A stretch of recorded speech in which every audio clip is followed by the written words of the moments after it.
मोका अंतर्गत गुन्ह्यातून जामिनावर बाहेर आलेल्या सराईत गुन्हेगाराला सोलापूर ग्रामीण पोलिसांच्या स्थानिक गुन्हे शाखेने अटक केली आहे. त्याच्यासोबत 16 गुन्ह्यांमध्ये फरार असलेल्या विधी संघर्षग्रस्त बालकालाही ताब्यात घेण्यात आले.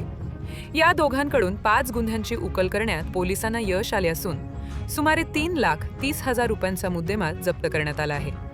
पोलीस निरीक्षक संजय जगताप यांच्या मार्गदर्शनाखाली सहाय्यक पोलीस निरीक्षक ज्ञानदेव वाघ यांचे पथक मंद्रुप परिसरात गस्त घालत असताना मिळालेल्या गुप्त माहितीच्या आधारे अंत्रोळी फाटा येथे कारवाई करण्यात आली. यावेळी सागर उर्फ सागऱ्या सफाल्या शिंदे, जामगाव मोहोळ आणि त्याच्या सावत्र भावाला ताब्यात घेण्यात आले. चौकशीत त्यांनी दक्षिण सोलापूर तालुक्यातील मनगोळी येथील एका वृद्ध महिलेला जीवे मारण्याची धमकी देत सोन्याचे दागिने लुटल्यासह एकूण 5 गुन्ह्यांची कबुली दिली. आरोपींकडून 16.5 ग्रॅम सोन्याचे दागिने, 15 ग्रॅम चांदीचे दागिने, युनिकॉर्न मोटारसायकल, रोख रक्कम असा एकूण 3,29,750 रुपयांचा मुद्देमाल जप्त करण्यात आला.